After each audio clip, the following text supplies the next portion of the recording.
नमस्कार श्रोता बंधु आपण शुणुंट रेडियो बाघाजतीन गोष्ठी बेतार केन्द्र कार्यक्रम प्रसारित होउछि 89.6 एफएम बैंड्रे। श्रोता बंधु आमर विशेष कार्यक्रम आजिर अतिथि एही क्रम रे आज आम सहित अच्छा जड़े खास अतिथि जे कि सुदूर आयरलैंड आसी से होती मिस्टर भर्नन रिंगलैंड जे कि अच्छा यूथ बैंक इंटरनेशनल फाउंडर। आम रेडियो बाघाजतीन स्टूडियो से आज उपस्थित अच्छा साक्षात्कार नेउछंती गोविंद वल्लभ दलाई। आसंतु भेटिबा भर्नन रिंगलैंड को जे कि founder of youth bank international.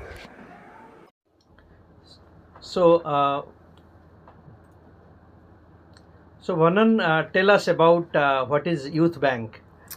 Okay, so a youth bank simply is a fund that's run by young people to address the issues that matter to them in their community. And with that, then an organisation sets up the youth bank and provides the support necessary to enable the young people then to run their fund. Mm-hmm. So, what was the purpose behind starting Youth Bank, Vernon? Yes. Okay. Well, the history of Youth Bank goes back really to the peace process in Northern Ireland, and this was a time when, coming out of 30 years of civil conflict, and there was an opportunity for young people to be involved in having a part of the conversation, to be contributing to, well, what would they like to see coming from a place that has no violence at all. However, that wasn't the case, and I thought this was an opportunity in the organisation that I was part of to use money as a way to attract young people to organise around, and with that also look towards bringing the young people from different backgrounds together who would not normally have been together because of the conflict.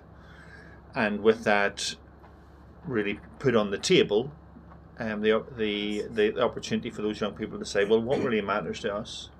If we want to rebuild, to genuinely have some opportunities to do things that excite us and interest us, and find a way that actually can set aside some of those very hard, difficult, contentious experiences. Could this contribute? Is this a small step in a contribution to a wider peace process? So that was some of the motives that were around 25 years ago. Fantastic. So the initiative itself is also in youth. It has reached its youthhood in 25 years. Yes, it's wearing long trousers now. Yes. So how many countries Youth Bank has been in operation now? Well, as I've said, it started in Northern Ireland, but very quickly, because it came out of a peace process, the interest came from other countries, regions that were also experiencing civil conflict or dispute. And the first was in the Western Balkans of Serbia, Bosnia, Croatia, and there was a bit of good fortune, of course, with that, because I was also doing some work in that region as well. And this was a university course. There was no universities that were operating in that part of the Balkans at that time, mostly devastated by the war as well.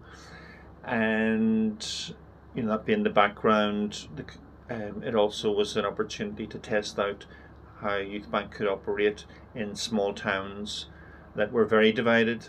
So I'll give you an example. One was in a place called Brčko on the border of Croatia and Bosnia.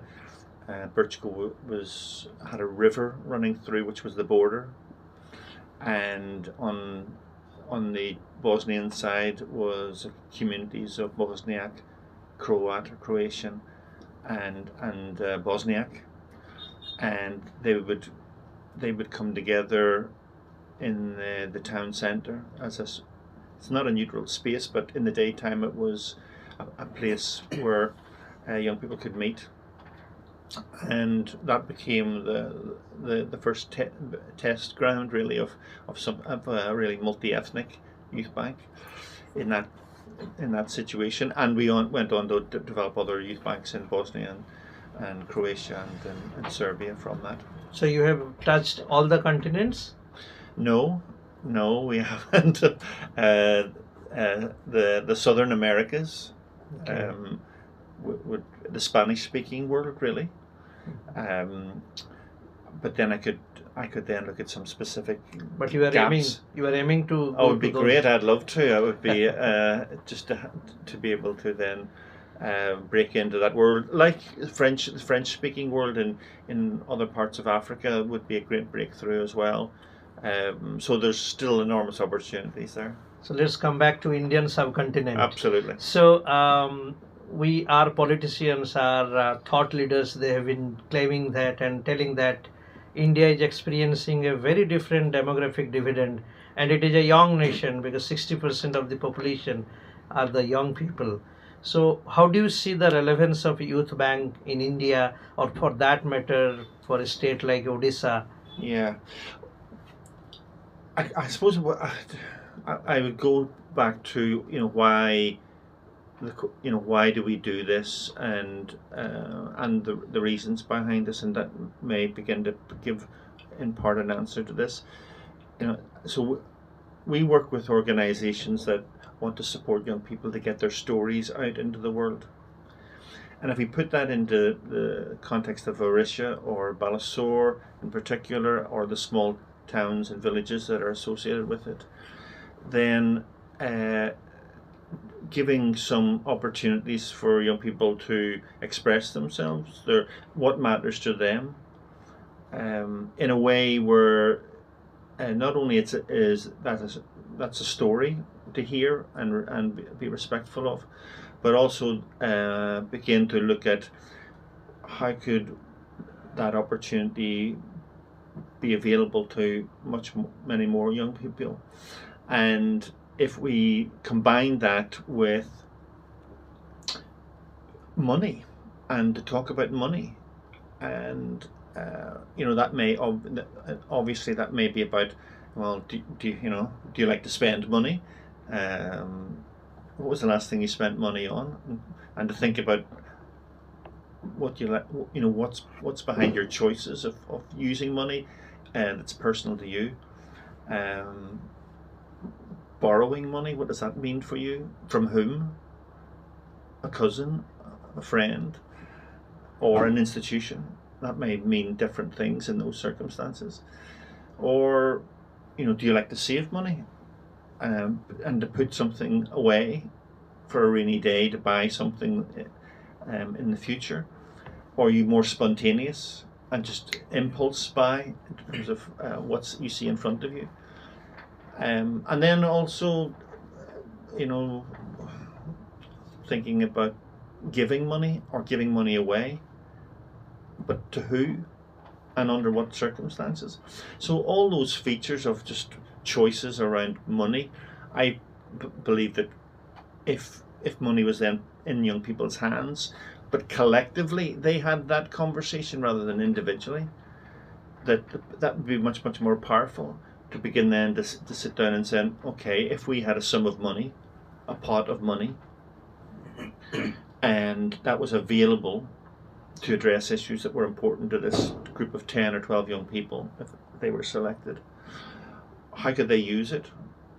And to introduce, I guess, lots of very adult-led terms like accountability and transparency, but put them into a very practical education and practical approach, where those words don't necessarily need to be used, but the experience that they gain is very much about governance, getting to decide what are the rules, how should we be fair and just in the use of this money that's available to us, and that's a political process. That's a way to actually look at decision making, governance, as I understand it, and then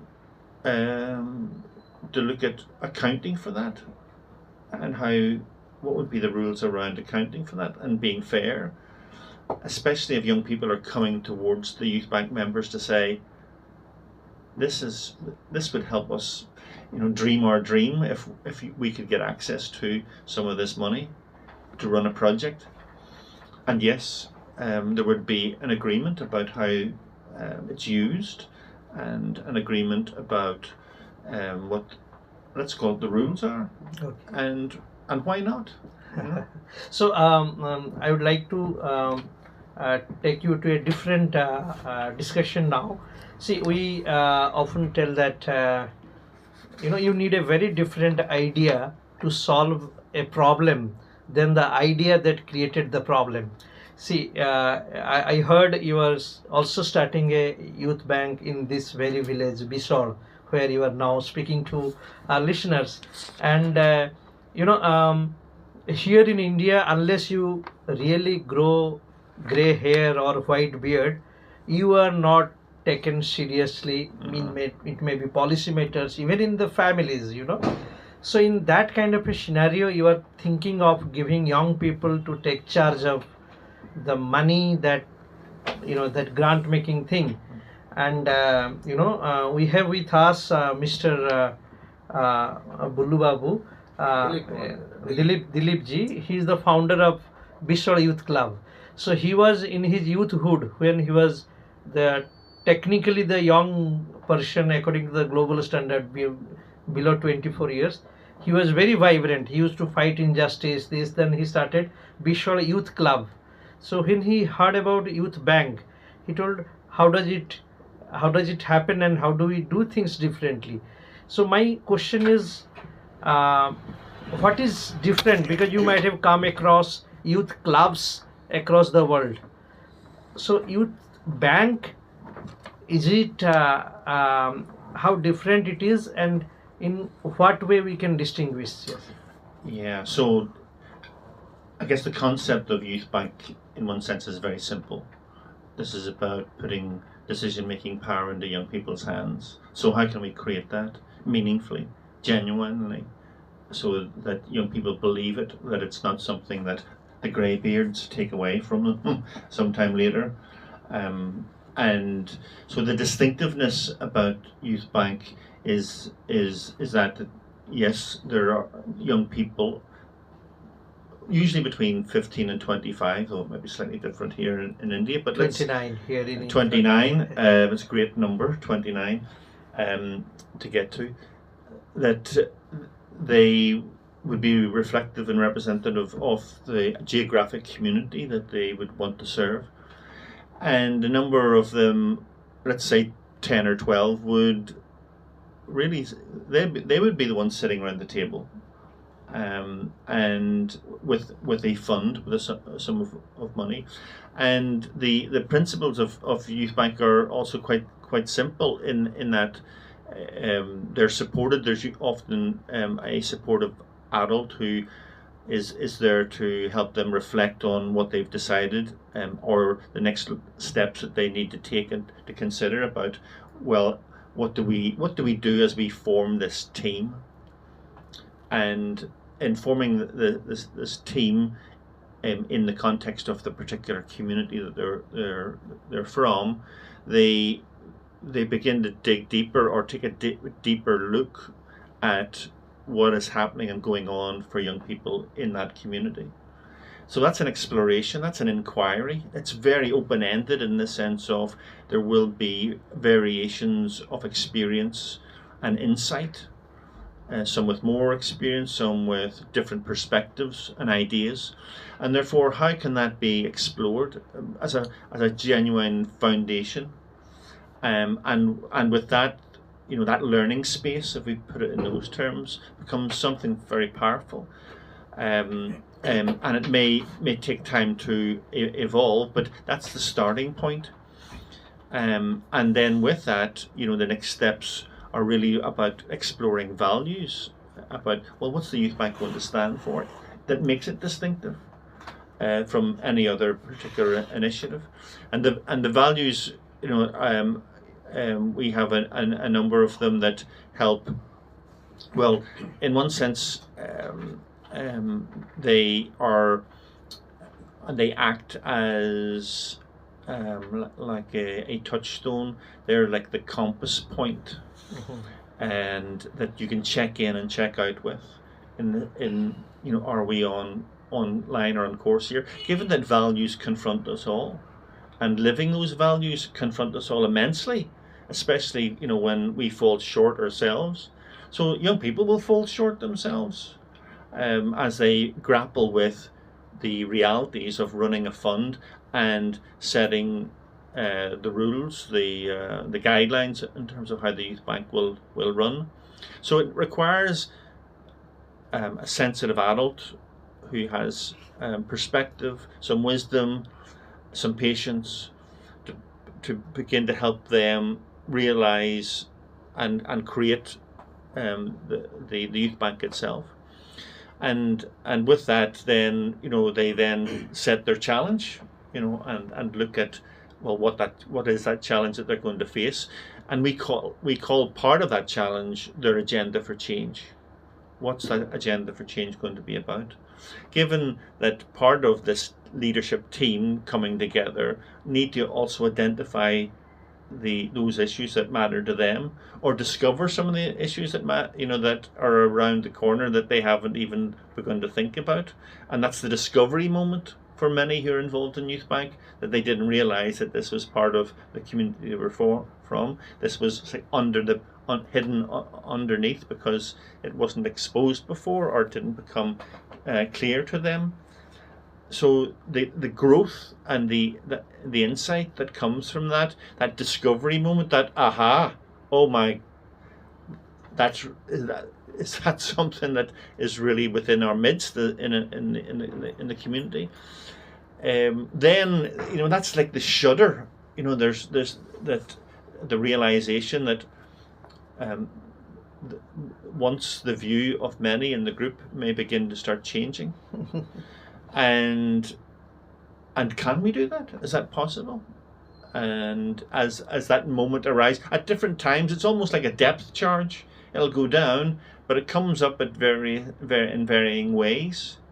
It may stop. It may stop here at the heart rather than go to the head.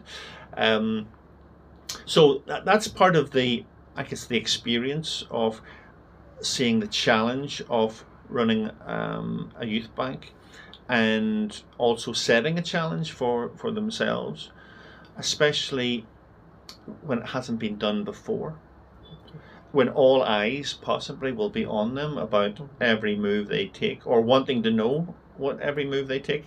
And hey, let's have some respect, folks.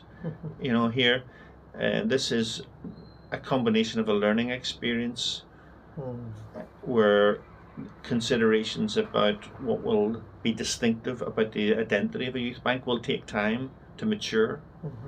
And that's why I would argue that the youth bank cycle of the experience for the group who are involved, the leadership team, they need to have that maybe 2 or 3 times. One to set the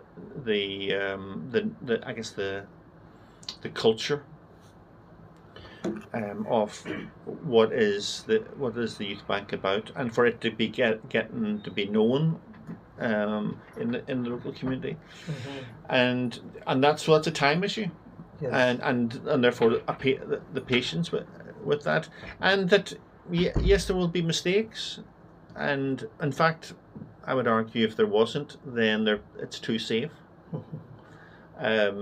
And but as I say, part of that is having someone to be able to reflect and discuss and explore what the consequences of those mistakes or missteps actually were.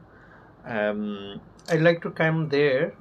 The psychosocial dynamics of that part, and I would like to ask a very personal question, that from your biography, what I could gather, that you had been a very obstinate child. You were not, you didn't want to be bound by some of the things that was happening, and you wanted to take charge, but the society was not ready.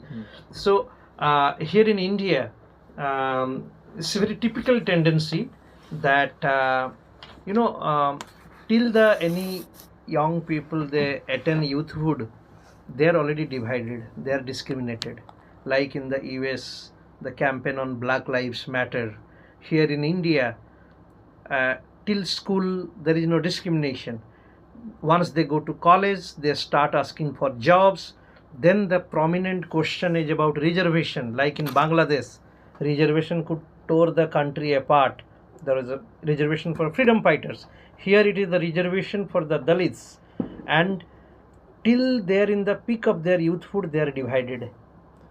Here it is the Dalit lives matters. So I could see that there is a need for intervention at the early youthhood, where if young people comes to the politics or the economic space or the institutional space, they can build a different world. But if they are not given that kind of an exposure, they are already a divided community. So how do you see the ray of hope in that kind of a space where the society is already divided among the caste? In your country maybe it was class, or in most of the European countries class. There is issues of ethnicity, color, but here we have an additional issue of the caste. So how do you see youth bank can be a kind of a change maker in that kind of a space? Yes. Wow, big questions there. I suppose the first thing that came to mind when you were talking there would be to say, you mentioned Black Lives Matter, Dalit Lives Matter. I would say all young people's lives matter. Mm-hmm. That's the start. Mm-hmm. And with that, an attitude or behavior towards young people being about that is a starting point that challenges us all, and with the idea of we have this slogan, real lives, real money, real change, and no matter whose life it is, whether it's in terms of the caste system, and that and the intersection with that world, that this is in part attitudinal. It's partly deeply held and culturally ingrained, and almost whether there's a fear around that of not what is expected is what should be the future, and never to move away from that. So in some cases, what is holding that in place? If we put a mirror up to this challenge around, let's say, caste and let's say youth bank, on what it can contribute, putting the mirror up is enormously challenging, because you're looking back at yourself, and not too often we want to do that, really. Who wants to do that in many ways, especially your vulnerabilities, because this is about vulnerabilities and fear, I would argue, and so no easy matter to address in a genuine way when there's so many expectations that are counter to that. So seeing Youth Bank as counterculture is extremely ambitious. It needs great leaders and leadership to hold those values in place. Often, I've seen to the not to the benefit of the person who's actually stood up and actually spoken out, and taken that moment to actually face into and lean into a position where those, and I'm talking about young people who often don't get that opportunity, or that space is protected for them to be able to actually take that opportunity on. I could go Fantastic. on, but that. No, that's fantastic. I think youth lives matters, and that is where you see the intersection. And I completely agree that when young people do it, they do it differently than the adults will, because we also often see in most of the political or the religious communal violence, it is the young people, they are instigated for taking street action for the wrong reasons, and if they are given charge to solve the problem, they will have a completely different idea. So having said that, I would like to have your message and your plan for first your plan for Odisha, or and then the message for the youth of Odisha. Yes. Well, this is a week ahead of ambition. If we could call it a week of ambition, as a boilerplate message, and as well as looking forward to working with the young people who are coming forward, also for those stakeholders or organisations that also want to support and enable this to happen. And part of that is a message towards those organisations who believe young people can lead change in their communities. And if so, please come forward, even if it's only a vague idea about what that may look like. The youth bank and the process and the approach can, I believe, not only enlighten but give confidence to the first steps in looking at setting up a youth bank and putting that in place, and particularly see it sustained, not something that just comes to an end when funding stops, that it is built into what could be a much longer term and progressive future. The desire and hope would be that Youth Bank would spread to those organisations, I suppose, in every town that would want one. Why not? Every town that wants one, why not? What would be the restrictions? It's a wee bit like saying, hey, there's 20% in all our lives where we don't have to ask for permission or need resources. We just do it. And therefore, with that, clearly that is a momentum, that's a starter. I would want to see youth banks develop right across the state who want them. So friends, the interaction with Vernon had been really exciting. So I just wanted to clarify, Youth Bank is actually, that is youth-led bank. It is not like the youth bank will be recruited for wrong purpose. Youth themselves has the resource in the bank. So it is fantastic. It's a metaphor. It's a metaphor. It's a metaphor. So with that thought, we wish you all the best, Vernon, that the youth in Odisha, that matter in India, can work along the ideals and the design of the youth bank, and they can take up different regional issues. There's so much of emphasis on sustainable development goal and young people leading that change, and that way Youth Bank has really promising thing to offer. Thank you very much for coming to our show and coming to our radio. Thank you. That's it. Yeah.